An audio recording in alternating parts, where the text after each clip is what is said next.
Hey guys, welcome back to Ajay's HR Insight. So இன்றைக்கி இந்த TCS free NQT exam உடைய admit card உங்களுக்கு எப்போ வரும், எக்ஸாம் அன்றைக்கி வந்து நீங்கள் என்னென்ன ப்ரொசீஜர்ஸ் எல்லாம் வந்து நீங்கள் ஃபாலோ பண்ணணும், இது எல்லாத்த பற்றி தான் வந்து நம்ம டீட்டெயிலாக பார்க்க போகிறோம். ஸோ வீடியோவை கடைசி வரைக்கும் ஸ்கிப் பண்ணாமல் பாருங்கள். நான் வந்து எக்ஸாமுக்கு ரெஜிஸ்டர் பண்ணிட்டேன், எனக்கு எப்போ அட்மிட் கார்டு வருதுன்னு தெரியல, எப்போ நோட்டிஃபிகேஷன் வரும், என்ன டேட்டு, எக்ஸாம் அன்றைக்கி நான் என்னென்ன வந்து ப்ரிப்பேர்டாக இருக்கணும். ஸோ இந்த மாதிரி டவுட்ஸ் எல்லாத்துக்குமே வந்து இன்றைக்கி வீடியோ உங்களுக்கு ஆன்சர் சொல்லும். டைம் மிஸ் பண்ணாமல் வீடியோக்குள்ளே போயிடலாம். ஸோ ஃபஸ்ட்டு வந்து பார்த்திங்க அப்படின்னா, when you will get the admit card, இந்த ஃபர்ஸ்ட் ஃபேஸ் ஆஃப் டெஸ்ட் வந்து 10th March 2026 வந்து ஸ்டார்ட் ஆகுது. ஃபர்ஸ்ட் யாரெல்லாம் வந்து ரெஜிஸ்டர் பண்ணியிருக்காங்களோ செலக்டிவாக அந்த பீப்புளுக்கு மட்டும் வந்து 10th March ஃபர்ஸ்ட் ஃபேஸ் வந்து ஸ்டார்ட் ஆகுது டெஸ்ட்டு. ஸோ ஒன்ஸ் நீங்கள் வந்து ரெஜிஸ்டர் பண்ணிட்டீங்க அப்படின்னா உங்களுடைய ஸ்லாட் என்ன அப்படின்னு சொல்லிட்டு ஸ்பெசிஃபிக்காக கம்யூனிகேட் பண்ணுவாங்க. உங்களுடைய எக்ஸாம் டேட்டு, எப்போ ரெஜிஸ்டர் பண்ணீங்க, ஸோ அதை பேஸ் பண்ணி உங்களுடைய இமெயிலுக்கு உங்களுடைய ஹால் டிக்கெட் அந்த எக்ஸாமுக்கு முன்னாடி வந்து உங்களுடைய இமெயிலுக்கு வந்து வந்துடும். அண்ட் இதை ரெஜிஸ்டர் பண்ணுறதுக்கான டெட்லைன் பார்த்தீங்க அப்படின்னா 20th March, அதுதான் லாஸ்ட் டேட். ஸோ முடிஞ்ச அளவுக்கு நீங்கள் வந்து ரெஜிஸ்டர் பண்ணுறீங்க அப்படின்னா இமீடியட்டாக வந்து கம்ப்ளீட் பண்ணிவிடுங்க. அண்ட் இதை பற்றி செப்பரேட் வீடியோவும் நான் போட்டிருக்கேன், வீடியோவோட எண்ட் கார்ட் செக்ஷனில் கொடுக்குறேன், செக் பண்ணி பாருங்கள். ஸோ அடுத்தது இந்த hall ticket or admit card release timing and variation by cycle. இந்த 2026 வந்து பார்த்தீங்க அப்படின்னா 2 to 3 days பிஃபோராக வந்து உங்களுடைய ரெஜிஸ்டர்டு இமெயிலுக்கு வந்து உங்களுடைய ஹால் டிக்கெட் வரும் அப்படின்ற மாதிரி சொல்கிறாங்க. ஸோ மோஸ்ட்லி வந்து உங்களோட இமெயிலுக்கு வரும். அப்படி இல்லை அப்படின்னா உங்களோட TCS ION போர்ட்டலில் போயிட்டு நீங்கள் அங்கே டவுன்லோட் பண்ணி பிரிண்ட் அவுட் எடுத்துக்கிற மாதிரி தான் இருக்கும்.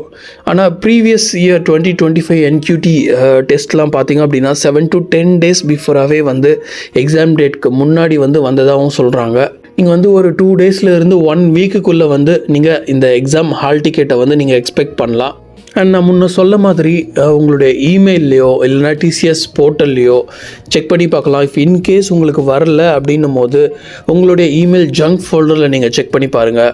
உங்களுடைய NQT ஐடின்னு சொல்லிட்டு ஒன்று இருக்கும், அது கொடுத்து நீங்கள் ரெஜிஸ்டர் பண்ண மொபைல் நம்பர் கொடுத்தோ போர்ட்டலில் போய்ட்டு செக் பண்ணி பார்க்கலாம். இஃப் இன்கேஸ் இது ரெண்டுத்துலையுமே வரல அப்படின்னா ஹெல்ப் டெஸ்க்கு வந்து நீங்கள் இமெயில் அனுப்பலாம்.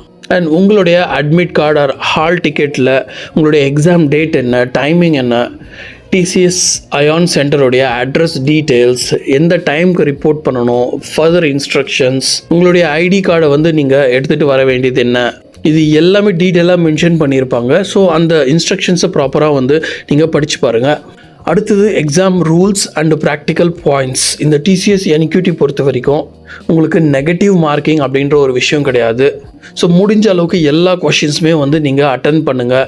இப்போ ஒரு கொஷின் கரெக்டாக அட்டன் பண்ணிவிட்டு இன்னொரு கொஷின் நீங்கள் தப்பாக அட்டன் பண்ணிடுவீங்க அப்படின்ற அந்த ஒரு தாட் இருந்தது அப்படின்னா அந்த பயம் உங்களுக்கு தேவையில்லை. ஈவன் நீங்கள் வந்து ஒரு கொஷினுக்கான ஆன்சர் கான்ஃபிடென்ட்டாக உங்களுக்கு தெரியல அப்படின்னாலும் டென்டேட்டிவாக அதுக்கு ரிலேட்டடான லாஜிக்கோ சின்டாக்ஸோ கோடிங்கில் நீங்கள் பண்ணுறது அந்த மாதிரி ஃபுல் கொஷின்ஸுமே வந்து நீங்கள் அட்டன் பண்ணுங்கள், எதுவுமே மிஸ் பண்ணாமல். அண்ட் அதே மாதிரி உங்களுடைய எக்ஸாமுக்கு வந்து ஏதாவது ரஃப் கேல்குலேஷன்ஸ் ஒர்க் அவுட் பண்ணணும் அப்படின்னும் போது அங்கேயே வந்து உங்களுக்கு ரஃப் பேப்பர் கொடுப்பாங்க அன்லிமிட்டடாக. ஸோ அந்த ரஃப் ஷீட்ஸே வந்து நீங்கள் கேல்குலேஷன்ஸ்க்கு யூஸ் பண்ணலாம். நீங்கள் தனியாக எடுத்துகிட்டு போகணும் அப்படின்றதெல்லாம் எதுவுமே கிடையாது. அவங்க கொடுக்குற ரஃப் ஷீட்ஸ் அதை யூஸ் பண்ணிவிட்டு அங்கேயே எக்ஸாம் முடியும் போது அது எல்லாத்தையுமே அவங்கக்கிட்ட ஹேண்ட் ஓவர் பண்ணிவிட்டு வந்துடணும். அடுத்தது எக்ஸாம் மோட் அண்ட் செக்ஷன். இது வந்து TCS ION எக்ஸாம் சென்டரில் தான் வந்து நடக்கும். அந்த இடத்துல ஃபிசிக்கலாக போயிட்டு அங்கே கம்ப்யூட்டர் பேஸ்ட் டெஸ்ட்டாக இருக்கும். ஒருத்தருக்குமே வந்து சிஸ்டம் வந்து அரேஞ்ச் பண்ணிவிடுவாங்க. நீங்கள் வந்து எந்த ஒரு லேப்டாப் எடுத்துகிட்டு போகணுன்ற எந்த ஒரு மேண்டேட்டருமே கிடையாது. அண்ட் அதே மாதிரி செக்ஷன் டைமிங் ரூல், இது ரொம்ப முக்கியம். ஒரு செக்ஷனுக்குமே வந்து டைமிங் நீங்கள் கண்டிப்பாக கீப் அப் பண்ணணும். ஒரு செக்ஷன் நீங்கள் முடிச்சிட்டிங்க அப்படின்னா அடுத்த செக்ஷனுக்கு போயிட்டு திரும்பி ப்ரீவியஸ் செக்ஷனுக்கு வந்து உங்களால் வர முடியாது. ஸோ முடிஞ்ச அளவுக்கு அந்த செக்ஷன் நீங்கள் முடிக்கிற அந்த டைம் முடிக்கிறதுக்குள்ளே முடிஞ்ச அளவுக்கு இந்த டைமை வந்து ரொம்ப கேர்ஃபுல்லாக மேனேஜ் பண்ணுங்கள். அடுத்தது calculator and what to carry. Calculator வந்து நீங்கள் எக்ஸாமுக்கு எடுத்துகிட்டு போகக்கூடாது. No physical calculator allowed. Aptitude section பொறுத்த வரைக்கும் அவங்களே வந்து ஆன்ஸ்க்ரீன் கேல்குலேட்டர் வந்து அதிலே இருக்கும், அதே வந்து நீங்கள் யூஸ் பண்ணிக்கலாம். உங்களுடைய mobile phone, smart watch, calculator, வேறு எதனா ஸ்டடி மெட்டீரியல்ஸ் இது எதுவுமே வந்து எடுத்துகிட்டு போகக்கூடாது. ஜஸ்ட் உங்களுடைய printed hall ticket or admit card along with உங்களுடைய original ID proof, either Aadhaar, PAN, driving licence, passport, இந்த ஐடி ப்ரூஃப் இல்லாமல் என்ட்ரியில் வந்து அலோவ் பண்ண மாட்டாங்க. ஸோ இதை பார்த்துக்கோங்க முக்கியமாக. So reporting time and coding section rules பார்த்தீங்க அப்படின்னா எக்ஸாம் சென்டர் 60 to 90 minutes பிஃபோராக வந்து நீங்கள் ரீச் பண்ணிவிடுங்க. லேட்டாக போனீங்க அப்படின்னா உங்களை அலோவ் பண்ண மாட்டாங்க. அண்ட் அதே மாதிரி இந்த கோடிங் செக்ஷன் ரூல்ஸ் பொறுத்த வரைக்கும் என்ன கோட் பண்ண போகிறீங்க, C or C++, ஜாவா, பைத்தன், இதில் வந்து நீங்கள் சூஸ் பண்ணணும். ஸோ அதை பேஸ் பண்ணி தான் வந்து உங்களுக்கு பேசிக் டெஸ்ட் கேசஸ் வந்து கொடுப்பாங்க. நீங்கள் பண்ணுற கோடு எல்லாமே வந்து ஆட்டோ சேவ் ஆகிடும். அண்ட் இதுதான் வந்து நான் முன்னாடியும் சொன்னேன், இந்த டெஸ்ட் பொறுத்த வரைக்கும் நெகட்டிவ் மார்க்கிங் கிடையாது. ஸோ முடிஞ்ச அளவுக்கு உங்களுடைய லாஜிக் பார்ஷியலாக கரெக்டாக இருந்தாலுமே ஓகே. கோடிங் செக்ஷன்ஸ் எல்லாத்தையுமே வந்து நீங்கள் அட்டன் பண்ணுங்கள். ஏன்னா நீங்கள் எந்த அளவுக்கு கரெக்டாக கோடிங் பண்ணுறீங்க அப்படின்றத பொறுத்து தான் நீங்கள் டிஜிட்டல் ப்ரைமில் செலக்ட் ஆவீங்க. அதில் ஸ்கோர் பண்ணல அப்படின்னா மேபி உங்களுடைய மார்க்ஸ் பொறுத்து நிஞ்சா ரோலுக்கு செலக்ட் ஆக சான்சஸ் இருக்குது.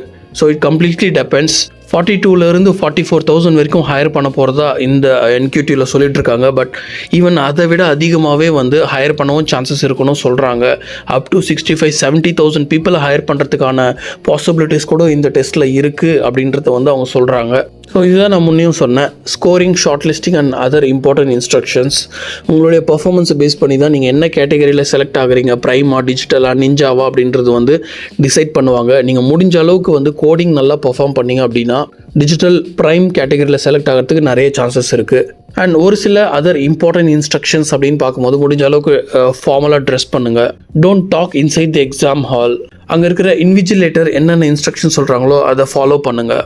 மேபி பயோமெட்ரிக் வெரிஃபிகேஷனும் நடக்கும். தேவைப்பட்டால் ஃபோட்டோகிராஃபோட வந்து அவங்க சென்டரில் எடுக்கலாம். ஸோ இது எல்லாத்துக்குமே நீங்கள் ப்ரிப்பேர்டாக போய்க்கோங்க. ஒரு சில ஸ்மார்ட் ஸ்ட்ராட்டஜி அப்படின்னு பார்த்தோன்னா நீங்கள் ஃபாலோ பண்ண வேண்டியது, நான் ஃபர்ஸ்ட் சொன்ன மாதிரி try to attempt all easy aptitude questions first. நிறைய பேர் என்ன பண்ணுவாங்க அப்படின்னா கஷ்டமாக இருக்கிறத ஃபர்ஸ்ட் சூஸ் பண்ணி முடிச்சுட்டு ஈஸியாக இருக்கிறதும் டைம் இல்லாமல் விட்டுருவாங்க. அதையும் ஃபுல்லாக கம்ப்ளீட் பண்ண மாட்டாங்க, ஈஸியாக இருக்கிறதையும் வந்து விட்டுருவாங்க. ஸோ முடிஞ்ச அளவுக்கு ஈஸியான ஆப்டிடியூட் கொஷின்ஸ் வந்து ஃபர்ஸ்ட் அட்டன் பண்ணுங்கள். மோர் தென் 1 to 2 minutes இதுக்கு வந்து ஈச் கொஷினுக்கு வந்து இதுக்கான டைம் வந்து இவ்வளோ தான். இதுக்கு மேலே எடுத்து டைம் வேஸ்ட் பண்ணாதீங்க. அதுக்கேற்ற மாதிரி வந்து நீங்கள் ப்ராப்பராக வந்து ப்ராக்டிஸ் பண்ணணும். ஸோ கோடிங் பொறுத்த வரைக்கும் லாஜிக் ஃபஸ்ட்டு, அப்புறமா தான் வந்து சின்டாக்ஸ், அவுட்புட், இது எல்லாமே. உங்களுடைய டைமை வந்து ப்ராப்பராக மேனேஜ் பண்ணணும் எக்ஸாமில்.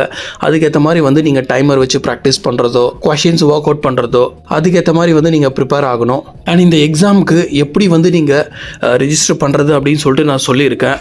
வீடியோட எண்ட் செக்ஷனில் கொடுக்குறேன், செக் பண்ணி பாருங்கள். I'll catch you up there. That's it for today. Stay tuned until I catch up in the next video.